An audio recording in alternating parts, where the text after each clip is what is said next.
ketika aku bilang itu avokato, jadi komplain ini kan bukan espresso gitu loh. Dan kita ngasih papan nama di situ juga dibikinnya gitu kan. Jadi statusnya itu bukan daftar harga kopi, daftar rego kopi, jadi pakai bahasa Jawa. Daftar rego itu jadi rego itu harga. Daftar ya daftar gitu. Daftar itu itu kok ada harganya 45E itu harga euro itu Mbak. Itu bukan euro dan bacanya juga bukan 45E. Terus bacanya apa? Bacanya 45.000. Iya kan ribu kan? Iya. Ewu. Jadi kita di sini nih Mbak create sesuatu yang unik untuk cari diferensiasi. Jadi Mbak sekarang jualannya sama dulu waktu Sarita dan ini sama Rek datang itu sama sekarang sudah agak bergeser. Waktu itu kita awal-awal buka itu kita sudah nggak tahu market kita yang mana. Jadi kalian punya waktu lama nggak di sini? Aku ya kasih sengaja pengen dengerin. Iya, dulu waktu kita buka itu awal kita buka ini waktu kita buka pertengahan 2017 buka rumah Sangrai Kopi ini, semua orang Klaten bilangnya gini, itu ada simbah-simbah rodo edan buka roastery di Klaten itu kopinya mau dijual ke siapa? Nih ada kakek nenek itu agak gila dibuka rumah Sangrai itu mau dijual ke siapa? Di sini tidak ada orang minum kopi. Jadi di Klaten itu adalah budayanya minum teh kan. Dan kami kan ketika kami buka hari pertama itu yang masuk di sini satu orang, saya juga nggak tahu tentang media sosial apapun. Terus satu orang itu masuk ke rumah itu tanya, ini jual apa tuh Pak? Ada di depan data terus jelas tuh, jual kopi. Ya, makasih ya, makasih. Dan 1 bulan pertama kita buka itu, kami dapat tanggapan dari pelanggan Klaten, mereka bilang ini, kopi Bapak sekian banyak ini, kami nyiapkan itu dari Aceh sampai Papua kita beli semua. Mereka bilang ini satu pun tidak ada yang enak Pak. Betul. Masa sih Pak? Iya, kita tidak ada yang suka. Kenapa ya? Kopi kok rasanya asem deh. Nah, terus mesti gimana? Ya kopi itu harus pahit Pak ya. Oke, ternyata orang Klaten itu lulusannya kapal api semua. Nggak doyan kopi yang asem. Tidaknya kapal api. Iya. Nah akhirnya aku bilang, oh gitu ya. Terus akhirnya kalau gitu kita coba bikin blend sesuatu yang pahit dimix sama yang asem. Jadi akhirnya kita bikin Robusta sama Arabica itu tak blend. Saya bikin beberapa racikan gitu, pakai server itu tak pajang di sini semua bilang itu boleh dicicip semua. Cuma Anda kalau dikasih tahu mana yang kalian suka itu. Nah akhirnya mereka ngerusut. Yang ini kita lumayan pas sama lidah kita. Itu ternyata adalah racikan 50 Robusta sama 50 Arabica itu bisa diterima sama orang Klaten. Nah, akhirnya kita bikin satu blend, ya house blend Goni Mbahmu. Orang kalau tanya ini apa? Itu kopi raciannya Mbah itu. Dan itu bisa diterima. Tapi akhirnya berjalan, ternyata adik muda ini mulai suka sesuatu yang fruity. Dan yang tua-tua itu kalau minum kopi harus yang bener-bener pahit gitu. Akhirnya aku ciptain 2 blend lagi. Satu Mbah Mitro, itu yang blend Arabica yang dipakai untuk house blend Sankis.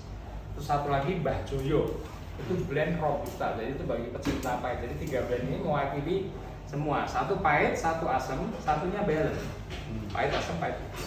Nah, terus kita bingung cari nama kan, terus akhirnya karena kita namanya di sini Goni Mbahmu. Goni Mbahmu tahu artinya ya? Goni Mbahmu itu sebenarnya Goni itu tempatnya, Mbahmu itu bisa kakek atau nenek. Ya, bisa tuh rumah kakek atau rumah nenek. Tapi sebenarnya itu kalau dalam bahasa Jakarta lebih miripnya emangnya rumah nenek lu. Ini Mbakmu itu bukan rumah nenek. Jadi dulu kita kalau main ke rumah temen itu masuk terus ngomong, emang rumah nenek. Ini Mbahmu. Enak aja masuk situ. Emangnya rumah nenek lu gitu loh. Kira-kira seperti itu. Nah, akhirnya kita bikin 3 blend itu, Karyo, Mitro sama Joyo. Nah, ini 3 ini juga strategi branding kita. Karena akhirnya Mbah itu jual single origin itu agak capek juga. Ternyata market kita di single origin itu adalah home brewer semua. Kebanyakan penyeduh rumah kan. Wah ini aku jujur aja, mereka tuh orang-orang yang rela-rela semua. Minta ini mesti gini Mbak, di roasting gini nih. Mbak tuh nanya dia tuh setengah hari ngobrol sama dia tuh belinya 1/4 kilo. Capek deh. Capek deh gue. Nah, tapi kita sebenarnya setelah 4 tahun berjalan ini, sebenarnya market kita lebih banyak kita bikinin yang komersial blend itu bikinin untuk kafe-kafe. Tapi ini sudah berjalan dan kita lebih banyak itu lebih kayak sebuah ikonik di Klaten. Jadi Klaten sekarang sudah dalam 2 tahun terakhir ini diserbu oleh beberapa kafe dari luar semua masuk Klaten semua. Tapi kami punya posisi yang unik. Kami adalah roastery, bahkan kami pengennya ngajak mereka bermitra sama kita dong. Kami butuhnya kopi kayak apa, tak buatin gitu. Dan sebagian juga kecantol dan orang yang datang ke sini itu kebanyakan 70% adalah orang luar kota. Dan mereka kalau cari sesuatu yang unik Klaten itu mereka nggak mungkin ke kafe yang dari luar masuk ke sini. Itu mah bukan punya orang Klaten gitu. Yang Klaten yang mau mbahmu itu. Cuma di sini. Iya, cuma di sini. Itu otentik Klaten itu. Dan jujur aja kemarin aku ditanya sama anaknya Mbak itu sekarang udah lulus SMA, kemarin ketemu juga sama Mas Denis ya.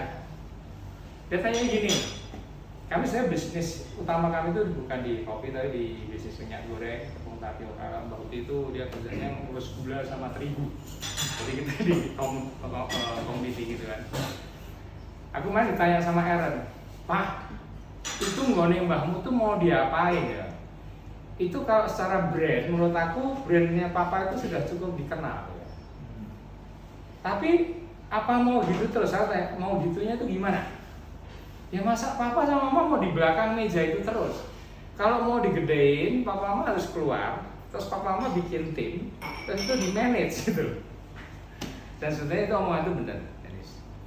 Karena aku ketawa, aku cuma jawabnya gini, ini jujur aja loh ya, sebenarnya pekerjaan Papa Mamamu yang utama itu jadi nyasar itu.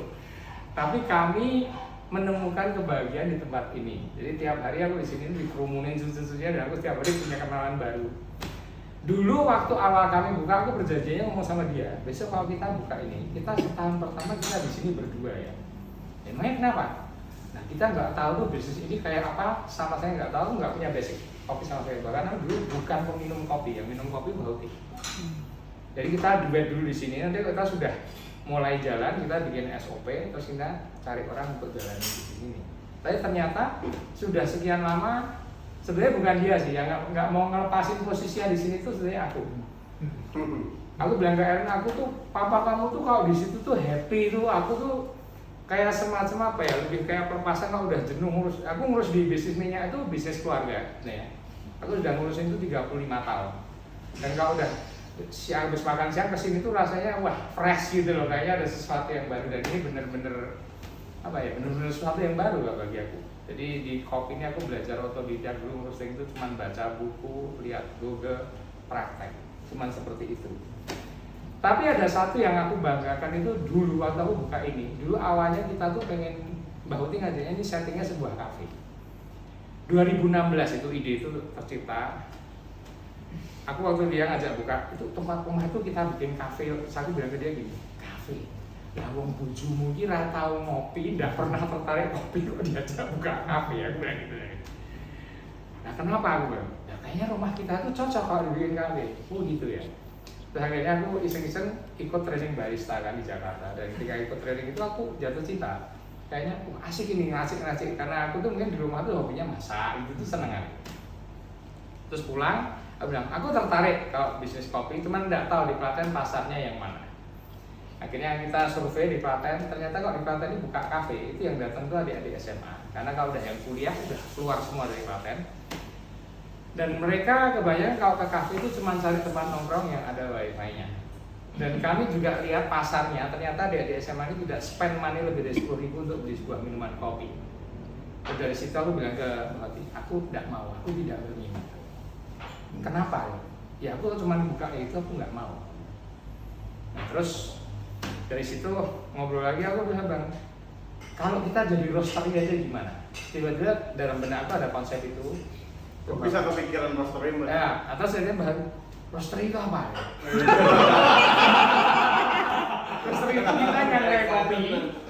Nanti kita jual kopi. Terus dia tanya gini, kalau kamu jual kopi, itu kopinya mau jual ke siapa? Nggak tahu, aku belum pernah jual kopi. Terus dia tanya gini, kenapa kamu berpikir untuk jual sebuah roastery? Kalau kita jadi roastery, nanti aku punya satu trik bisnisnya. Aku pengen bawa kopi itu dari seluruh Indonesia, Aceh sampai Papua, kita bawa ke sini.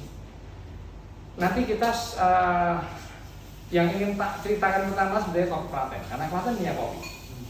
Karena aku ngomong kembali, kalau kita buka roastery nanti kita bisa menciptakan sesuatu dan aku pengen patennya punya sesuatu yang ikonik. Tapi kalau cuma kafe gitu nggak ada yang ceritain. Orang-orang cuma lihat, nanti tak bikinin latte, wah gambarnya bagus udah, tapi selesai. Udah. Akhirnya bilang, enggak, kita jadi roastery aja. Nanti aku bisa cerita tentang kopi Indonesia dan sebenarnya kita kan slogannya ini kan, bangga minum kopi Indonesia. Karena kita memang hanya menceritakan kopi Indonesia. Apa bedanya? Kalau kita jadi roastery, dulu kalau adik-adik itu masih bisa masuk ruang ini, mesti kalau masuk datang, terus kita ini, Mbak, punya roastingan kopi baru apa? Aku bilang, aku punya puluh-puluh. Itu dari mana, Mbak? Nah, biasanya dari situ aku cerita. Itu dari Sulawesi, ditanamnya di Toraja Utara di ketinggian 2000, orang di desa sana kalau roasting panen caranya begini, prosesnya begini. Nanti setelah saya roasting dengan profil seperti ini, nanti ada cita rasa ini. Dan setiap kali kita roasting sesuatu yang baru, ceritanya akan berubah karena keragaman kopi Indonesia terlalu banyak dan itu nggak akan selesai diceritakan. Ya, itu adalah ide awalnya. Tapi ini sedikit cerita. Tahun lalu aku ketemu teman di Jakarta, Mas Denis. Dia bilang ini, Pur, selamat yuk. Apanya Mas? Kopimu sukses tuh ya. Sukses. Sukses itu tolak ukurnya apa? Maaf, kamu aja ke tempatku belum pernah kok bisa bilang aku sukses. Ini kan lucu gitu kan. Aku jujur aja belum merasa aku tuh sukses dan aku masih belajar. Dan kita sebenarnya cuma sebuah kayak rumah sangrai kopi kecil gitu loh. Terus dia bilang, enggak, aku tuh sering ngopi sama relasi bisnis sama teman-teman kantor. Dan ketika obrolan kopi itu sampai di Jawa Tengah, Goni mbahmu tuh sering banget disebut. Berarti kamu tuh dikenal oleh para penikmat kopi. Dan aku pengen ngucapin terima kasih untuk kamu. Dia orang Klaten kan, dari Gajaran. Thank you ya Pur ya. Kamu tuh sudah taruh nama Klaten itu di petanya penikmat kopi. Sekarang mereka tahu bahwa Klaten itu ada kopi itu yang cerita Goni mbahmu. Nah, ketika dia ngomong itu ada satu pride kalau saya, ada satu kebanggaan. Memang dulu cita-cita saya seperti itu. Dan aku nganggap Klaten itu nggak punya apa-apa. Klaten itu cuma diwakili orang dari Jogja, Solo ke Jogja. Kita di tengah dijepit kan. Dan kami nggak punya apa-apa, cuma orang numpang lewat gitu loh. Terus sekarang ada orang luar kota seneng ngopi. Lu kalau lewat Klaten, mampir loh. Di sana ada Ngode Mbahmu. Dan ketika orang datang, dari mana Pak? Dari Bandung. Lu kok bisa dulu? Kita udah dipesenin temen Pak. Kalau ke Jogja suruh cari ke Klaten, di sana ada kopi gitu. Wah itu kayaknya enggak dong. Kalau orang Klaten ke Jogja kan banyak Mas. Saya orang Jogja ke Klaten kan beda dong. Ya kan cerita? Ya kan. Ya. Khusus emang, khusus nih. Hari ini tinggal berangkat langsung nih. Oh gitu ya. Ya aku sih happy aja. Kami berdua ini di sini merasa sangat dicintai dan itu membuat kami bertahan dan mungkin agak kolot nggak mau ngelepasin posisi kami. Sebenarnya nggak juga sih, kalau Mbak itu sebenarnya agak capek. Jadi ya di sini aku jabatannya banyak. Kalau orang Jawa bilang itu Dengabe itu merangkap semua jabatan serabutan dari founder ya, direktur, roaster, barista, cleaning service, ya kan itu semua. Nah, kalau Mbak Uti dia lebih banyak bergerak di Menkeu. Menteri Keuangan ya, jadi dia ini kok udah masuk.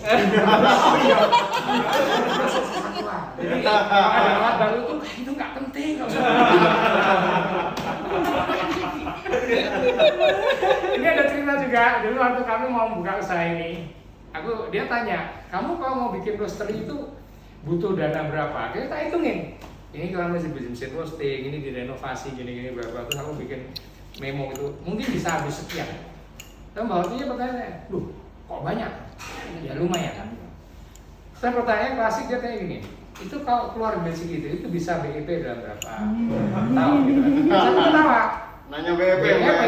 Lah ini bojomu nih ngitung HPP-nya goreng kopi aja belum tahu. Oh berarti goreng kopi aja belum pernah gitu loh. Tapi dia kayak, loh gimana? Mau buka kok nggak tahu apa-apa ya? Lalu kita kayak, katanya yang pengen buka itu kamu. Yang pengen buka kan kamu kan? Kamu mau terusin ya? Yo enggak, ya enggak apa-apa gitu. Gimana? Mau terusin enggak? Terus ya udah ayo terus. Jadi jujur aja dulu waktu kami buka tempat ini tuh nggak ada sebuah studi kelayakan tuh nggak ada. Jadi sebenarnya kalau orang Jawa cuma asal nekat aja gitu. Cuman aku bilang kita kan belum pernah ada yang bisnis kopi. Kita coba awal, nanti kita coba buka pasar. Dan menurut Mbak itu sebenarnya pasar itu bisa dikreasi. Dan aku bangga ketika kita banyak mulai ada pesanan dari beberapa kafe. Kalau ada orang Bandung pesen di situ aku bangga. Pasti pasti. Ya, ya itu apa? Beda. Jadi di bisnis minyak itu sebenarnya aku nerusin usaha dari kakek aku, dari kakek ke papa ke aku kan. Aku generasi ketiga. Makanya kemarin waktu adik ya papa datang sini, aku pengen tahu. Kalau dulu kami baru buka 2 bulan, dia tanya gini, Pur, kamu duduk di sini, aku pengen ngobrol sama kamu. Terus tante tuh tanya gini, kamu bisa dapat uang berapa buka kayak gini?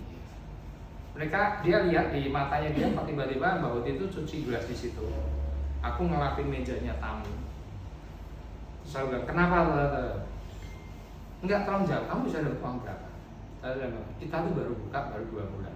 Jadi kita tuh baru mencoba mencari pasar, dan kalau ditanya udah berapa itu mungkin sangat kecil dibanding bisnis kita. Dan orang Klaten dulu selalu nyebut, ini ngapain orang dua ini udah punya bisnisnya mapan, tidak buka itu dijaga sendiri gitu. Terus aku ngomong ke tante itu, aku di sini tuh nemu sebuah challenge, punya sebuah apa ya, aku nemu kebahagiaan dan aku happy dan aku nemu passion di sini. Terus tante aku tanya, passion itu apa? Coba terangkan ke tante kamu yang namanya passion itu. Kok passion itu bisa membuat kamu ngelap mejanya tamu-tamu ini? Tahu aku di rumah tuh kamu ngelap meja aja enggak pernah. Kamu bilang, men itu mejanya bapak dibersihkan, tiba-tiba udah bersih semua. Kalau di sini kamu yang ngelap. Jadi pelayan ya Pak? Iya, jadi pelayan. Nanti aku bilang, ini beda. Di bisnis minyak itu sebenarnya aku adalah menjalankan sesuatu yang sudah mapan, sudah berjalan. Di kopi ini aku dulu belajar dari nol, dari beli biji kopi ditipu orang terus. Nyangrai itu gosong terus, nggak matang. Sampai dikatain, ini sangrai apa nih Pak, kayak gini nggak bisa diminum. Dan biasanya yang jadi korban itu adalah staf dan karyawan kami di rumah. Nah, gosong ini kopi mantep, kalian boleh coba semua. Boleh coba, ini kopi yang mantep kayak gini. Kasih gula udah enak. Dan itu ada sebuah proses ketika saya belajar itu, dan menurut aku passion itu kamu melakukan sesuatu yang diulang-ulang terus dan kamu nggak bosan-bosan. Dan kamu nggak perlu disuruh untuk melakukan itu.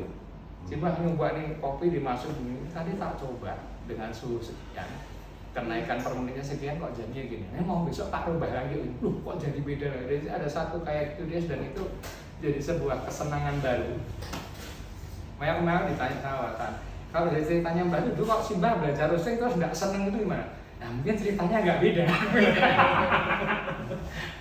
Tapi aku benar senang. Dan tante juga, oke, lanjutin, passion itu apa? Aku tadi ngomong ke dia, passion itu kemarin aku pengen cerita ke tante. Aku kemarin ditelepon seorang petani dari Aceh, dari Takengon. Dia bilang, Pak, aku punya panenan kopi baru, mau saya kirim ke Klaten. Terus saya bilang, tante, aku bilang ke dia, ya udah Mas, boleh kirim saya 10 kilo sampelnya. Terus tante aku tanya, masa kamu cuma beli 10 kilo? Kamu kalau beli minyak tepung aja mesti berapa ratus ton, kok beli 10 kilo ya? Nah aku tuh ditipu orang sampai bosen nih. Ini kan nyoba dulu, barangnya bagus, gantinya bagus, aku beli banyak. Akhirnya kopi itu 10 hari kemudian datang sini, tak roast. Aku lihat, waduh bagus banget nih, keren nih, rapi banget, dicium tuh baunya wangi, fresh banget. Dan ketika saya goreng, ruangan ini jadi wangi semua kan, wangi kopi. Besoknya ada seorang bapak-bapak itu datang, Mas, punya kopi apa Mas? Aku punya baru Pak, Aceh, Gayo, Takengon, top aku bilang, enak banget, ada rasanya gini, ada kayak ada rasa asam manisnya, ada kayak teh hitamnya gitu. Terus ya udah bikin itu aku salah. Ketika dia tak bikin dulu, sini ada mejanya, saya tahu. Dia minum tuh tidak lama, dia lihat ke saya, Mas, kopi enak tenang. Ketika bapak itu mengatakan ke saya, itu ada kayak satu kebahagiaan, ada satu kebanggaan, ada pride. Dan itu tidak bisa tak beli dengan uang saya. Itu berbeda dengan keuntungan yang saya jualnya itu. It's different gitu loh. It's different. Ini yang saya mau mulai dulu, yang saya dikatakan ini gorengan apa nih kayak gini, nggak bisa saya apa yang saya lakukan dihargai, diapresiasi, itu menjadi sesuatu yang ya membuat aku mau menjalankan ini terus. Kayaknya itu membuat aku happy gitu loh. Dan satu hal lagi apa ya, menurut aku di bisnis kopi ini berbeda banget dengan apa yang saya lakukan di bisnis minyak goreng. Di bisnis minyak goreng itu, kamu kan udah bisnisnya di minyak goreng curah. Itu kamu kayaknya nggak perlu pakai promosi apa, asal barang kamu murah pasti dibeli orang. Kalau mau tanya dia nanya, halo Pak Pur, hari ini jual minyak sawit berapa? 10.000-an. Di Solo itu boleh kurang 25 rupiah tuh Pak. Nah, lu mau pakai berapa? 20 drum. Enggak tuh, kita harganya pas sudah mepet kan. Di Solo boleh kurang 25 perak ya Pak. Wah maaf kan, belum boleh. Beli ke Solo, nggak jadi beli. Beda 25 perak. Pokoknya barang murah kamu percaya orang. Dan mereka sebelum telepon aku udah ditelepon semua yang jual minyak. Siapa yang paling murah dia akan beli di situ. Di kopi, kemarin waktu kita awal buka ada seorang bapak bilang ini, teman di kafe itu. Nah tak pikir kopi motor aja, siapa ini larang tenan. Dia bilang ini, terus sapan kamu tuh mahal bener. Loh mahal gimana? Ini kamu jual 45.000. Itu punyanya Excelso.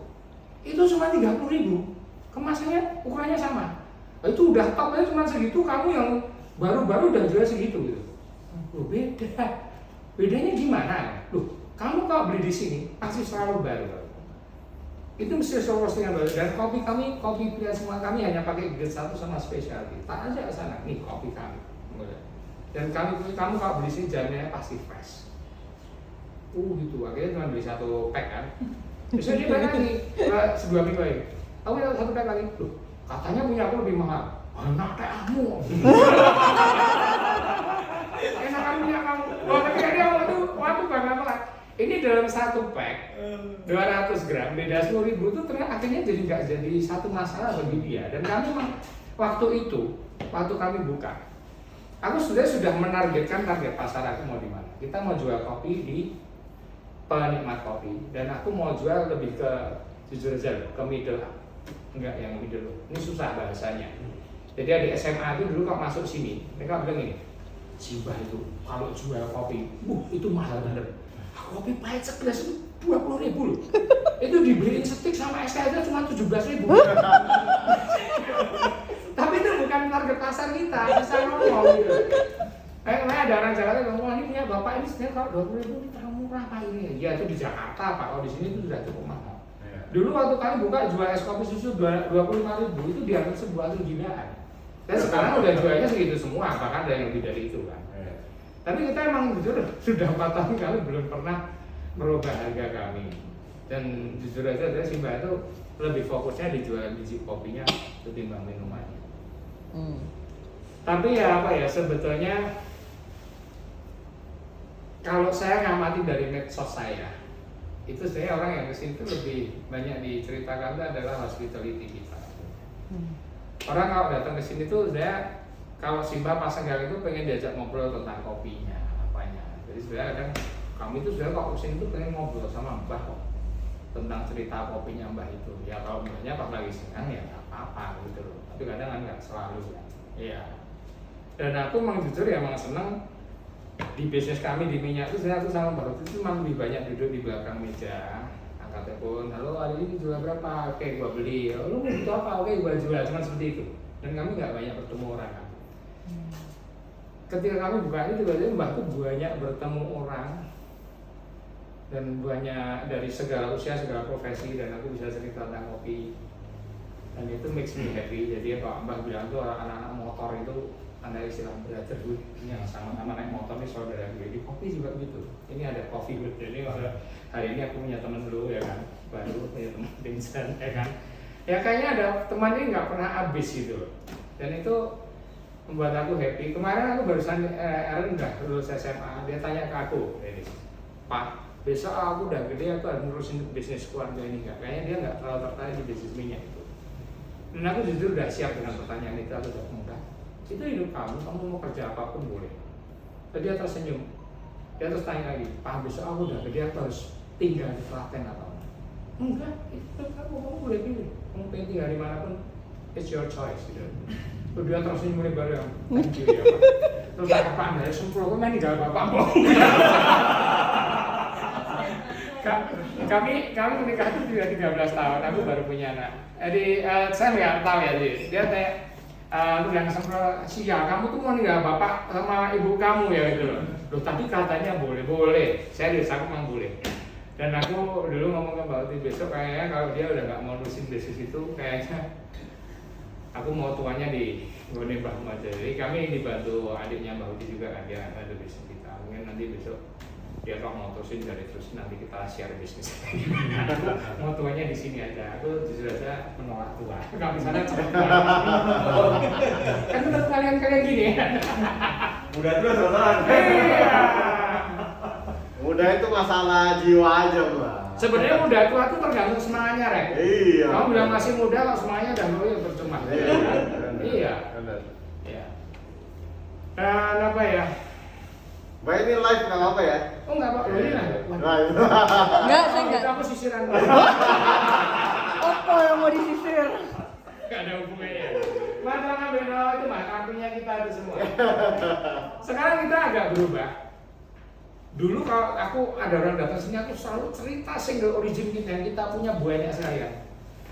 Kadang sampai mau netes air liur tapi jualannya cuma gitu-gitu terus. Satu ketika ada dari Kemenparekraf datang ngobrol-ngobrol terus ada yang nyatu. Menurut kami loh, maksudnya bapak itu punya keunikannya di brand bapak itu. Tapi ada benar juga ya. Dan ini kami lakukan setelah COVID ini. Aku merasa gini, kalau kita jualan Aceh Gayo, Toraja Sapan, Bali Kintamani, itu siapapun punya gitu. Nanti orang Jogja akan ngomongin gini, tahu itu kok ngapain beli Aceh Gayo masih ke Klaten, jauh bener emang di Jogja nggak ada Aceh Gayo. Orang Solo bilang, loh beli Toraja Sapan kok mesti ke Klaten, emang di Solo nggak ada Toraja, ada banyak. Tapi ketika mereka ngomong enggak kalau minum kopi itu cocoknya yang Mbak Mitro, itu adanya cuma di sini. Karena sebenarnya beberapa kopi Indonesia kita mix disangka dengan cara itu ada rasanya seperti itu gitu. Dan itu sekarang kalau orang datang sini mesti bertanya gini, kopinya yang paling enak apa Pak? Sukanya yang mana? Aku sukanya yang pahit. Ini kita punya Mbak Joyo. Aku sukanya yang fruity. Ini kita punya Mbak Mitro. Aku punya yang lebih baik. Oh kita punya lagi Prakoso. Wah itu dan mereka bilang enggak, aku maunya yang lain. Bapak maunya apa sih? Aceh Gayo ada. Tapi itu saya tawarkan belakang gitu. Yang tak jual yang brand kita dulu. Justru ada brandnya Mbak. Iya, Dulu ini ya? brand kita ini ada ini. Nah ini Mbak Karyo. Ini apa deskripsi produk kita kan? Ini medium, balance apa? Dan kami di sini aku tulis ini direct trade karena kita memang banyak kan teman kita kalau petani kecil, ya kan? Pakai punya lo sih. Iya. Ini Mbak Karyo ini yang brand Robusta Arabica, ini brand kita yang pertama, ini Mbak Mitro. Ini Mbak, sorry, ini Mbak Karyo, Mbak, lo ini double mah, sorry, Joyonya yang nggak ada, sorry. Karyo, Mitro, nah ini kita dapat titipan dari petani, mereka ada kopi yang tea berry, kopi lanang itu, kopi lanang selalu diceritakan tuh dia punya apa, strong aroma heavy body, jadi itu selalu dikaitkan dengan apa? Bisa menambah vitalitas, tapi itu cerita bohong, itu aku nggak pernah cerita itu. Tapi orang menyakini itu, wah akhirnya kita kasih nama Prakoso, Perkasa gitu. Oh, Perkasa. Perkasa. Oh, itu bodinya kelihatan. Oh, serem ini. Nah, terus kita juga punya yang dititipin dari petani juga itu kopi liar dari Jawa. Orang nyebutnya kopi Jawa. Nah, itu kita kasih nama, kalau orang di sini nyebutnya kopi Umbaran. Umbaran tuh liar. Nah, kita kasih nama Joko Umbaran. Nah, ini foto waktu Mbah masih muda sih sebenarnya. Lu jangan ketawa dong. Iya. Nah, ini guys. Nah, ini Mbah ini. Mbah. Kelihatan Iya, nanti tak kasih. Wajahnya sama. Iya. Jadi kita create berapa ini kan. Iya, nanti kalian boleh bawa. Kemarin aku ditanya kan, kenapa kita kasih nama Yang itu yang duduk pakai Mah. belangkon itu, Mbak. Karyonya mah, Mitronya mana mah? Bukan tuh, ini sorry. Ini. Oh, ini. Nah, sebenarnya banyak 3 ini kan. Karyo, Mitro, Joyo. Ini sebenarnya yang medium apa balance, ini yang fruity, ini yang pahit. Oh. Ya. Kemarin kita ditanya sama satu wartawan, kenapa Bapak kasih nama itu, apa ada filosofinya? Lu ada, saya kok kasih nama pasti ada filosofinya. Lalu dia tanya, Mbah Sastronya mana? Mbah Sastronya belum ngopi ya. Kita tuh sebenarnya kan rumah sangrai kopi, kita pengen bermitra ke kedai kopi, ke pelaku usaha kafe, kita yang masuk kopinya. Mbah Karyo ini sebenarnya mbahnya sini pengen Makaryo. Makaryo tahu ya? Makaryo itu berkarya. Oh. Nah, dari karyanya itu dia pengen menjalin satu partnership, itu kemitraan, itu mitro. Nah, dari kemitraan itu kalau bisa kita berjaya bersama. Ini sebenarnya karya mitra jaya. Kayak gitu. Karya mitra jaya kan. Karyo mitra joyo. Jadi Sebenarnya berkarya gitu. bareng. Itu doanya bersama. mbahnya sini seperti itu. Oh. Ya, seperti itu. Dan dulu aku pernah cerita sama siapa, ada juga banyak orang tanya kenapa namanya Nggone Mbahmu gitu. Dulu waktu awal kami mau buka, itu sebenarnya kami belum punya nama. Terus beberapa teman ada kasih saran, udah dikasih nama Rumah Kopi atau Geria Kopi ya. Enggak, itu nama itu terlalu umum tuh, mainstream banget, aku enggak suka. Aku pengen sesuatu yang unik dan itu mudah diingat. Dan aku pengen nama itu mesti Jawa nih, sangat Jawa Tengah gitu loh. Akhirnya mungkin kurang 2 minggu sebelum kami buka, aku bilang ke Mbah Hoti, aku udah dapat nama. Apa? Nggone Mbahmu. Terus apanya?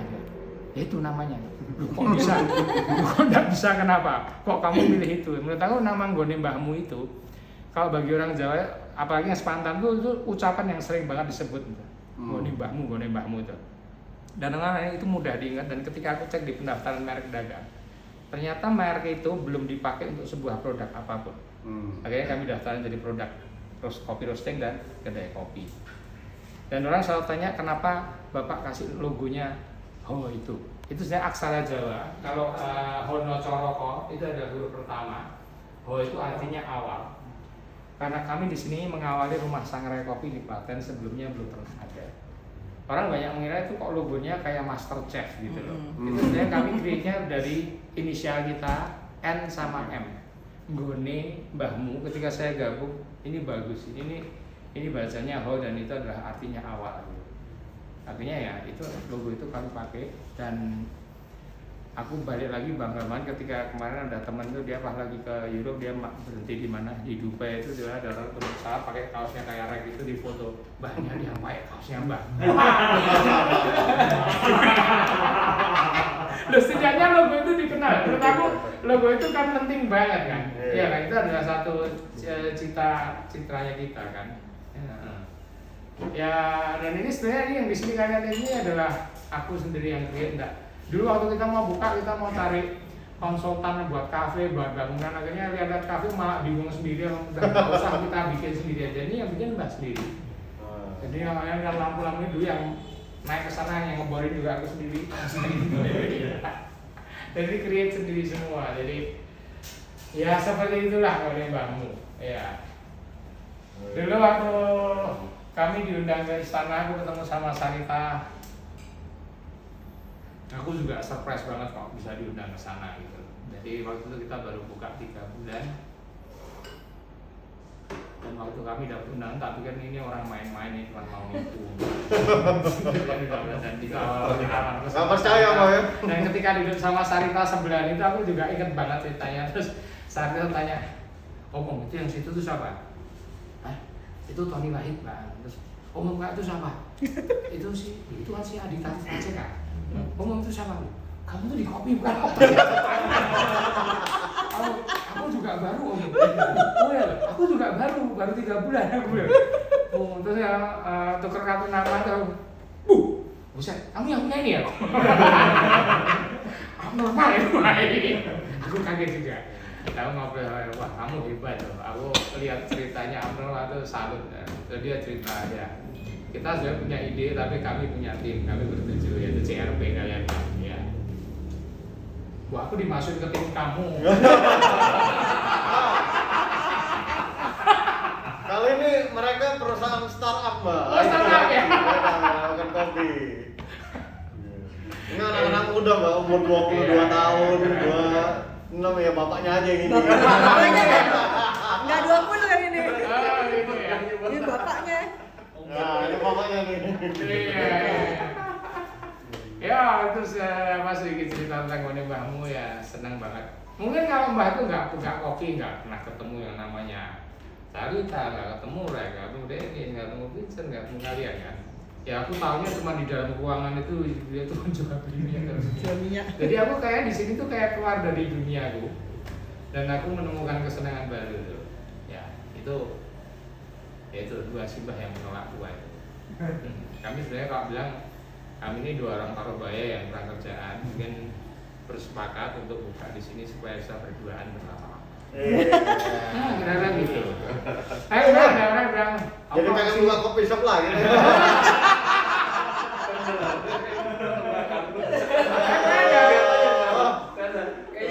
ada apa ya? Ada itu tadi aku bilang ada orang tengok sini tuh ingat kalau kayak kita pas lagi ke Jepang gitu Pak, banyak kafe-kafe kecil, bayangkan lebih kecil dari ini cuma dikelola suami istri itu di Iya. Jepang banyak, memang Iya, banyak iya, sekali kayak iya. gitu. Ya mungkin lebih mirip seperti itu deh. Jadi ini nikmat. Ya.